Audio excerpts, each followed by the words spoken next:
안녕하세요. 월가월부 시청자 여러분 반갑습니다. 자, 이 자리에는 여러분들 정말 좋아하시는 윤재성 뉴욕생명 자산운용 CIO님 모셨습니다. 예, 와주셔서 감사합니다. 안녕하세요, 여러분.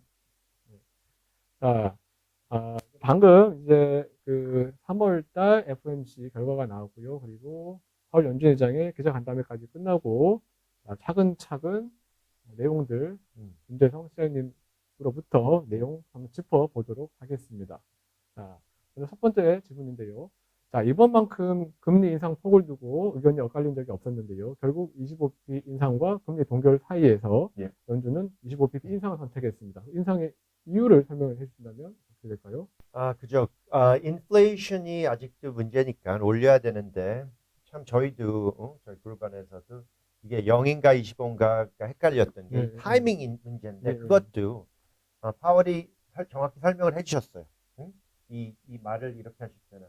Consider pause but unanimously raise. 그러니까 일주일 전에 미팅이 일주일 전이었으면 페드 미팅이 안 올렸을 확률이 그렇죠. 가능하다고 그게 확인이 된 거죠. 그분 입으로. 네. 그렇지만 지금 금주는 이게 좀 해결이 잘 됐으니까 멤버들이 다 인플레이션에 다시 집중을 해서 올리기를 보팅한 거잖아요. 그러니까 저희가 혼란스러운 게 페드도 혼란스러웠던 거였죠. 그죠? 페드 입장에서는 어느 정도 안정됐다고 판단을 내는 거네요. 네. 자, 이제 추가 앞으로의 기준금리 인상 전개 방향이 이제 관건인데요. 얼뜻 보면 이제 앞으로 한 차례 올릴 것 같습니다. 왜냐하면 점도표가 이번에 5.1% 중앙값이 나왔기 때문인데요. 지금 금리를 올렸기 때문에 5%가 됐죠. 상당히 기준금리가 한 번만 더 올리면 5.1%에 이제 가깝게 되는 건데.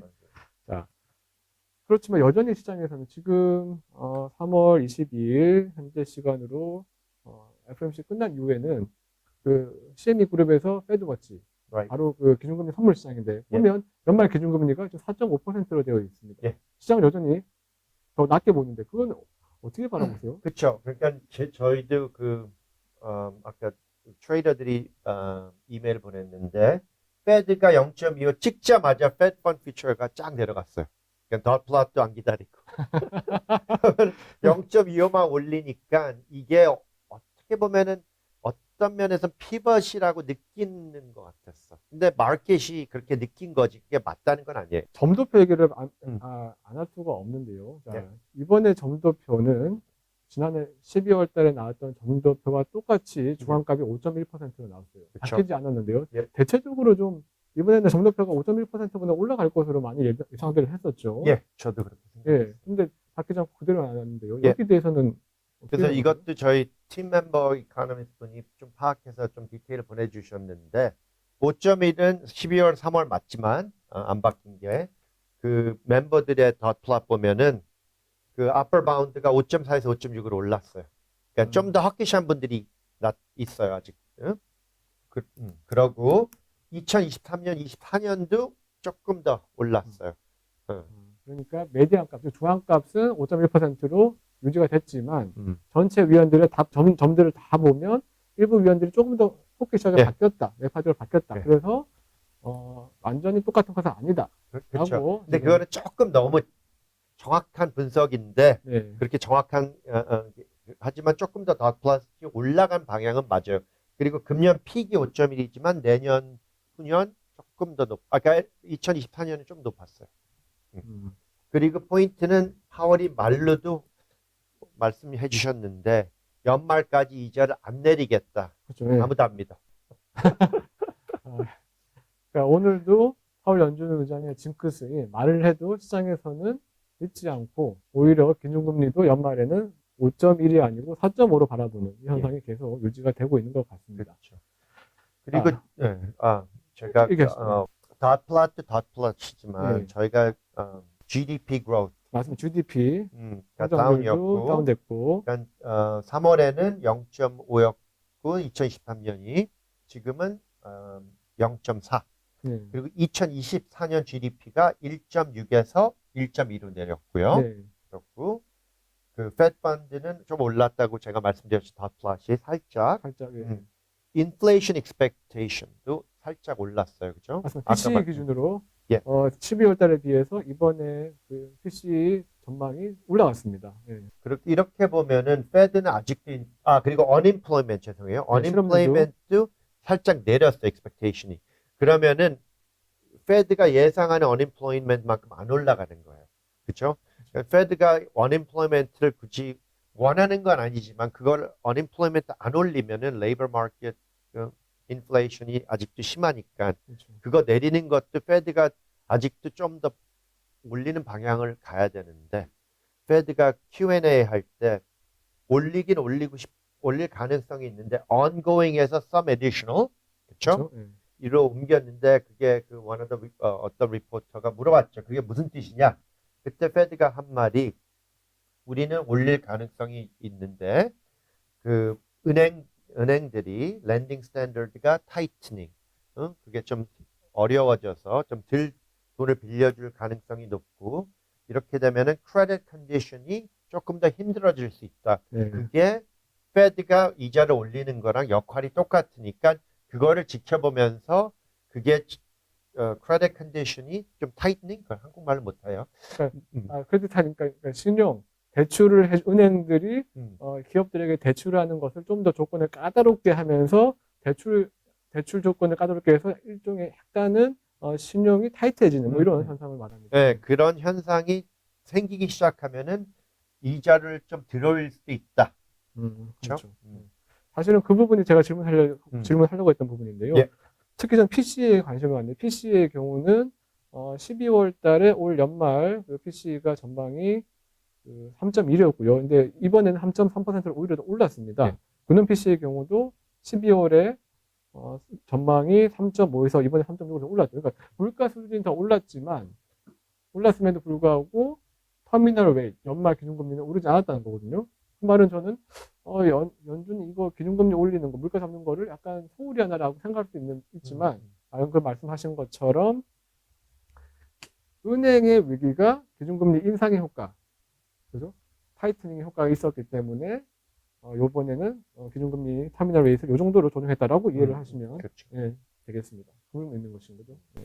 그래서 저는 5.5를 작년 말부터 잡고 갔다가 금년 들어와서 좀 내려야 되냐 그러다가 그 테스트모니 후로는 좀 올려야 되냐 예, 상원 발언하면서 그때 주식이 왕창 깨지면서 예.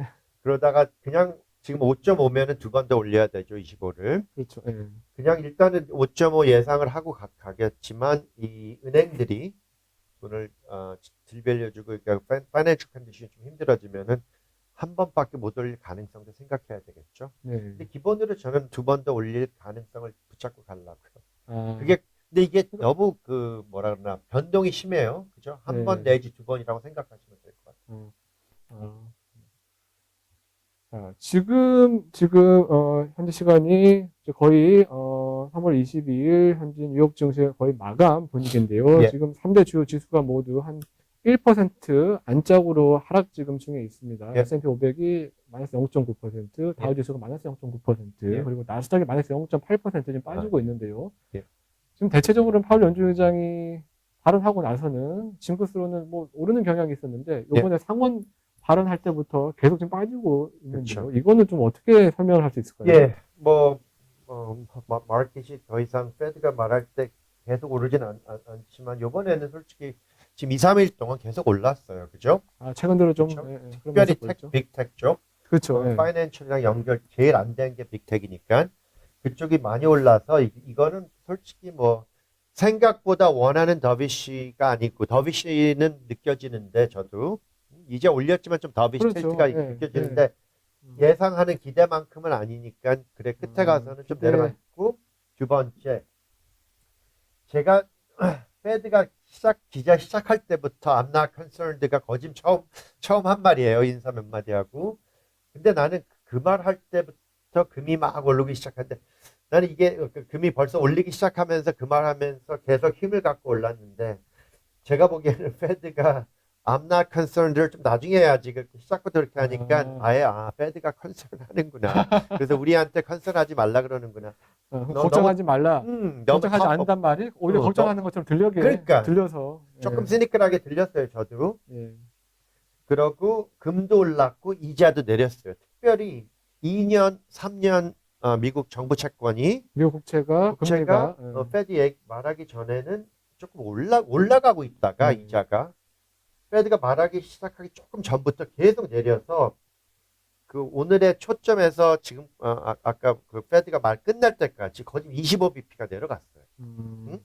overnight 20bp 이러고 그 10년, 30년도 내리는 방향이고 다 지금 국채금리 다 일제히 다 아주 하락하는 방향으로 흘러갔네요. 이래서 인버션도 한 50쯤 네게티브 50, 네게티브 50, 마이너스 50 그러면은 생각보다 인버션도 조금 덜 됐고 그럼 그러니까 장단기 금리 역전 차이가 조금 축소됐다는. 예. 이렇게 보면은 여러 가지로 걱정이 많아요. 그죠? 금, 이자. 사실은 금이 그렇게 올랐다는 사실은 조금 이해하는 것이 왜냐하면 금이 최근 들에 많이 올랐잖아요. 이론 수당 뭐 2,000불도 찍고 했긴 했는데 금이란 것은 은행 위기가 터지면서 상대적으로 안전자산으로서 수요가 많이 몰린 건데 이제 지금은 은행 위기가 안정화되고 있다면도 불구하고 오르는 것은 조금 이해가 가지는 않는 부분인데. 그렇죠. 저는 이 위기가 계속 갈 거냐. 네, 그렇죠. 그래서 그 제가 내경 11월 달에 컨퍼런스 때 earthquake, 지진. 네. 지진을 샘플로 썼는데 이런 위기 같은 게 지진 같아요. 지진이 생기면은 여진이 또 생긴데 이상하다 여진이 더 심할 수도 있고 저번에 터키 같이 네. 보통 여진이 좀 덜 심한 게 나오는데 생겨요. 근데 이번에도 좀 여진이 없을 수는 없어요. 그러니까 다른 은행들 몇 개가 더 문제가 있을 것 같아요. 그리고 이것도 위기가 여러 가지인데 투자를 잘못해서 위기가 된 것도 있고 디파지터 그 은행에다 돈을 맡긴 분들이 다 빼는 거 아니에요. 걱정돼서. 그러다 보니까 은행들이 투자한 돈이 너무 그 디파짓 돈을 투자한 돈을 빼야 되는데 거기에 그 정부 채권을 너무 빨리 사서 일찍 작년에 사서 국채를 너무 많이 사다 보니까 은행들이 너무 길게 사서 그러니까 은행들이 디파지터 돈 받으면 한 2년에서 5년 사이에 투자를 해야 되는데 막 10년까지 간 거야. 근데 작년에 너무 일찍 그렇게 10년까지 가서 국채값이 많이 빠지면서 그렇죠. 손해를 많이 보게 봤는데 되고. 근데 디파지터리 그냥 지켜주면은 그냥 시간이 풀어줄 문제인데 돈을 빼니까 그걸 팔아야 돼. 마크 투 마켓. 더 큰 손실을 보게 되죠. 그쵸. 실현 손실이 실현 손실로 되고 국채가 하락에 따라서. 그래서 중소기업 은행들이 리지널 뱅 은행들이 며칠 전에 FDIC한테 2년 동안 개런티 해달라. 디파지터. 중소은행협회가 정부 당국한테 2년 동안은 무조건 전체 예금 보호 한도 25,000달러, 25만 달러 이상을 다 보장해달라. 했었죠. 근데 FDIC는 그런 힘이 없고 트레셔리는 힘이 있어요. 근데 트레셔리가 그거를 답은 못 주죠. 개런티는 못 해주지만 지금 진행하는 걸 보면은 거짓 개런티를 보여줬어요. 위지를. 하지만 말로는 법적으로는 안 해주겠죠. 그래갖고 그러니까 디파지터 분들은 걱정해서 빼고 있는데 조금씩 해서 이거를 굳이 뺄 필요는 없다고 생각하고 제일 재밌는 얘기가 그 SVB 은행 실리콘뱅크 실리콘밸리 은행이죠. 아는 분이 벤처 쪽에 계시는데 그분이 그러시더라고 그때 디파짓 은행을 썼는데 자기 그 운영하는 거에 그때 그 위기를 좀 고비를 넘겨서 지금은 아예 SVB가 트레셔리가 벌써 개런티 했잖아요. SVB 디파짓 완전히 보호를 해줘갖고 아예 지금은 거기가 제일 안전한 데예요. 그쵸? technically 왜냐면 정부가 개런티 해준다고 말을 했으니까. 근데 내가 듣기로는 고객들이 컴플레인 하는 거야. 왜 그 돈 안 빼냐. 그러니까 사람들이 정확한 상황 모르고 그냥 겁먹고 다 빼는 거야. 그래서 그게 저는 제일 걱정돼요. Run on the bank라는 의미가 있죠. 한국말로 모르지만. 뱅크런. 뱅크런이 또 생길 수 있어요. 그러면 지금 말씀하신 거는 이 지역 중소은행들의 위기가 여전히 남을 수 있다. 라고 이렇게 얘기하신 거고요. 근데 다 정부가 막을 위기가 있으니까 저는 그렇게 큰 걱정은 안 하지만 혼란스럽겠죠. 콕 찍어서 얘기하고 싶은 은행이 있는데요. 퍼스트 리퍼블릭 같은 은행은 계속해서 좀 불안한 모습 아직도 보이고 있는데. 계속 빠지고 있으니까 이거는 어느 정도 위험하다고 보시나요? 그러니까 저는 이렇게 봐요. 이거는 제가 개인적으로 이렇게 뉴스를 보고 네. 그냥 어, 생각하는 거지만 제가 이렇게 개인적으로 확인을 안 한 거잖아요. 그러니까 기자들이 보고할 때 확인하고 해야 되는데 저는 그냥 듣는 거, 읽는 거 갖고 제가 예상하는데 보면은 지금 아무도 사고 싶은 사람이 없어 이 가격에. 그렇죠? 요번 인수자가 지금 나타나고, 그쵸. 인수자가 지금. 주말에 아예 퍼블릭리 누가 안 사서 프라이빗 에퀴티, 사모펀드 프라이빗 에퀴티 분들한테도 팔까 그랬는데 아무도 안 건드리고 싶어요. 그리고 제가 읽기로는 이 지금 디파지트이 계속 나가고 있으니까 그리고 그 JP 모건 메럴 이런 시티 이런 은행들이 디파지트를 넣었잖아요. 30 빌리언인가 넣었잖아요. 그래도 계속 나가고 있고 이 마크 투 마켓 지금 마크 투 마켓 하면은 에퀴티가 네게티브한 가능성이 높다. 이런 말을 뉴스에서 흘려요. 근데 그 말을 우리는 확인할 수가 없어요. 우리가 그 퍼플을 못 보니까. 근데 그러니까 주식을 아무도 안 사고 싶다. 그러니까 지금 그러니까 퍼스트 리퍼블릭 은행의 경우는 지금 인수자도 마땅히 지금 나타나고 있지 않은 상태에서 계속해서 좀 어려운 상태가 유지가 어려운 되고 상태다. 있는 Right. 그렇게. 근데 이것도 웃긴 게 그분들도 10년짜리 채권 그냥 이건 예의를 들여서 말씀드리는데 10년짜리 채권을 샀어요. 디파지터 분들만 지켜주면은 10년 동안 정부 채권 놔두면은 돈 돌려받아요. 근데 문제는 뭐냐면 디파지터리 나가니까 예금이 계속 빠져나가니까 이걸 팔아야 되잖아. 에셋 베이스가 없으니까. 그러면 무조건 뭐 20% 마크 투 마켓. 20% 손실을 보더라도 보면은 에퀴티 밸류가 네게티브가 가능하다.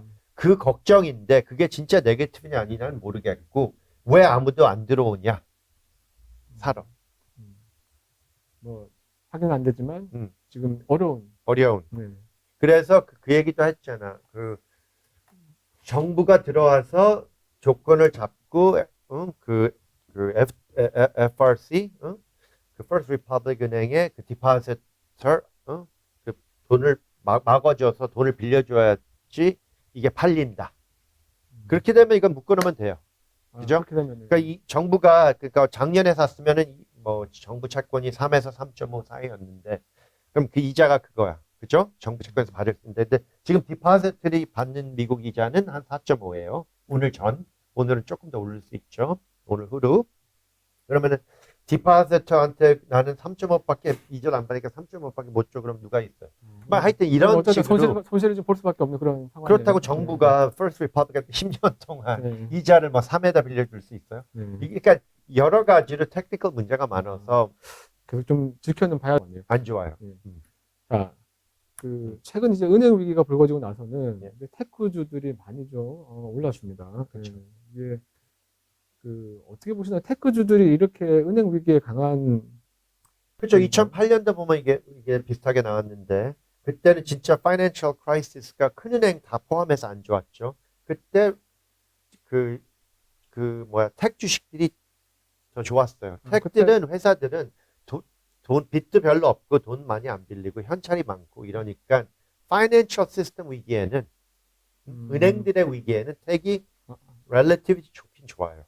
하지만 계속 나는 valuation 50불짜리 햄버거 예의로 비싼데 더 비싸지고 더 비싸진다고 계속 산다고 이건 아닌 것 같아요. 그럼 이 테크주들의 은행 위기의 반사이익을 본 것은 지금 단기적인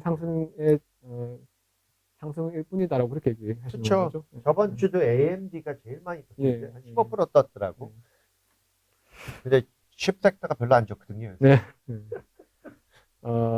테크주뿐만 아니라요. 이번 은행 위기 때 또 강했던 자산들이 금하고 비트코인, 뭐 국채야 뭐 원래 그랬던 거고.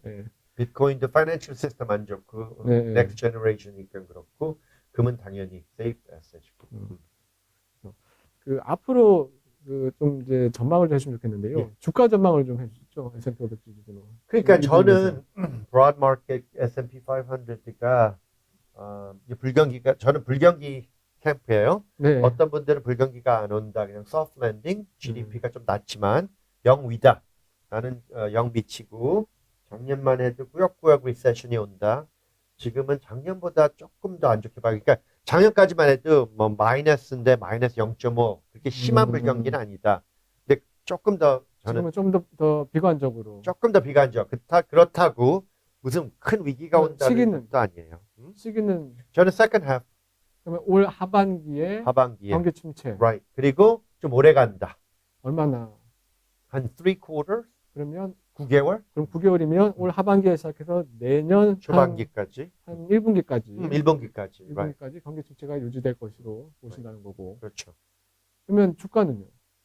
그럼 주가가 내려가죠. 근데 얼마큼 내려가냐가 궁금한데 그렇죠. 이 주식도 시간이 지나면 인플레이션이 있으니까 가격이 다 올라요. earnings도 올릴 수밖에 없는 게 인플레이션이 주식이 왜 인플레이션 프로텍션이 조금은 되냐면은 인플레이션이 생기면은 회사들도 물건 파는 회사들도 이 가격을 올려요. 그렇죠? 거기에 프라이스 인플레이션에 포함되잖아요. 그러면은 earnings도 올라요. nominal inflation은 명목 인플레이션으로 인해서 명목 실적도 같이 오를 Right. 수 있다는 얘기긴 하신데 그렇죠. 그래서 S&P가 작년에 제가 한 3,400 가지 않을까 했는데 작년 3,400에다 인플레이션을 더 계산하면은 지금은 한 3,500 뭐 20인가 뭐 이렇더라고요. 그러면 지금 한 3,900좀 되는데 한 3,500까지 네. 떨어질 수 있다는 네, 거죠. 근데 저는 불경기가 조금 더 심하니까 아직도 3,400을 붙잡고 갈래요. 아, 근데 그거를 설명을 해드려야 되는 게 시간이 지날수록 인플레이션이 그러니까 제가 불경기라고 생각하는데 불경기가 무슨 뜻이냐? real GDP, 인플레이션 없는 GDP가 네게티브고 인플레이션이 아직도 생각보다 남아있기 남아있으니까 때문에 nominal GDP, 인플레이션 포함하는 GDP는 명목 GDP가 위로 좀 더 오래 갈 수 있어요. 명목 GDP는 플러스를 유지하더라도 그것도 네게티브 하는데 maybe 잠깐 one quarter 뭐 이렇게. 좀 1분 들. 한 분기 정도. Right. 이런 의미에서 그냥 제가 설명드린 게 작년 3,400이면 금년 3,500 좀 위지만 그래도 저는 위기가 조금 더 세게 온다. 심한 게 아니라 불경기가. 그러면 단기적으로는 올 한 상반기까지는 반등할 여지는 좀 있다는 얘기시네요. 반등이 이렇게 다시 오를 수 있는. 그렇죠. 주식은 페드가 왜 페드 PBS이 이렇게 중요하냐면은 역사상 페드가 이자를 더 이상 안 올리고 내릴 방향이 보이면은 그때부터 주식은 떠요. 역사. 그래서 요새 보면 사람들이 다 공부를 하고 다 역사를 다 공부해서 역사가 이랬으면 그걸 조금 더 anticipate 해서 가는데 그래서 이게 피벗이 중요한 거예요. 연준 피벗의 또 시기에 따라서 그렇게 예상할 수 있다. 오늘은 아닌 것 같지만 네. 피벗으로 기대한 사람들이 꽤 있었고 그렇죠. 아예 피벗으로 해석하는 사람들도 나올 거예요. 그러니까 연준 피벗을 기대하면서 사실 주식이 올라갈 거라는 기대가 많이 컸었죠. 네. 근데 earnings가 계속 내려가고 있는 방향인데 결국 그러니까 기업들의 실적 리세션, 어닝 리세션이 올 수밖에 없는 상황이기 때문에 그러니까. 같이 동반해서 네. 경기 침체와 주식 침체까지 올 것이다. 주식이 안 움직이고 earnings가 내려가면은 P가 올라가는 방향인데 얼마큼 더 올라가냐고. 벌써 18쯤 가 있을걸요. 4P가. 이제 마지막 질문 좀 드리겠습니다. 이렇게 경기 침체가 앞으로 지금 예정되어 있는 분위기인데요. 이런 경기 침체 시에는 투자, 포트폴리오, 전략 어떻게 가져가야 그렇죠. 될까요? 그러면은 저는 현찰을 좀 끼고 가고 작년 third quarter부터 조금 높였고요. 아예. 그냥 일반인들을 기준으로 말씀드리는 거예요. 저는 performance manager들 말고. 네. 그러면 저는 아예 현찰을 높였어요. 그러니까 60, 40 portfolio에서 저는 40, 40, 20으로 갖고 가고 잠깐 채권도 좀 줄였는데 기존 60, 40은 주식과 채권을 60과 40으로 가다가 이제는 주식 채권을 40, 40, 현금을 20. 예. 근데 그 채권도 작년까지만 해도 그 좀 3억 그 크레딧 펀드 좀 이자가 높은 거 막 10% 받아요. 그러다 그것도 좀 뺐어요. 왜냐면 그것도 좀 리세션 생기면 좀 힘들어하는 좀 위험해 있는 채권이니까. 근데 그러고서 그 정부 채권은 사고 팔고 지금 세 번째 팔았어요. 사고 팔고. 그리고 요번에 위기가 오니까 그걸 제가 4% 이자면은 무조건 TLT 같은 거 중심으로 사야 된다. TLT는 이제 장기 국채 20년 보다 더 국채 긴 거. 이제 그 ETF 얘기하시죠. 20년보다 더 긴 거. 근데 저번에 4% 위로 올랐어요. 그래갖고 그때 샀어요. 그러다가 이게 일주일 좀 지나서 터진 거 아니야. 그래서 그래서 99불에 사서 108불 40전 50전에 팔았어요. 뭐 성공하셨네요. 근데 지금 다시 사야 돼요. 왜냐면 지금요? 위기가 생기면은 다시 사야 되는데 가격을 찾고 있었잖아. 네. 그래서 이게 계속 내려오고 있었어요. 어제까지만 해도 TLT가 105불 밑으로 내려왔는데 오늘 좀 그러니까 이자가 내려가니까 오르죠. 한 102불을 기대하고 있는데 102불이면은 사야 되는 시점을 102불대로 지금 보신다는 거죠? 찍고 있는데 그걸 보면은 그 10년 중심으로 말씀드릴게요. 그 30년이지만 그게 20년, 30년이죠. 3.9를 찍어야 돼요.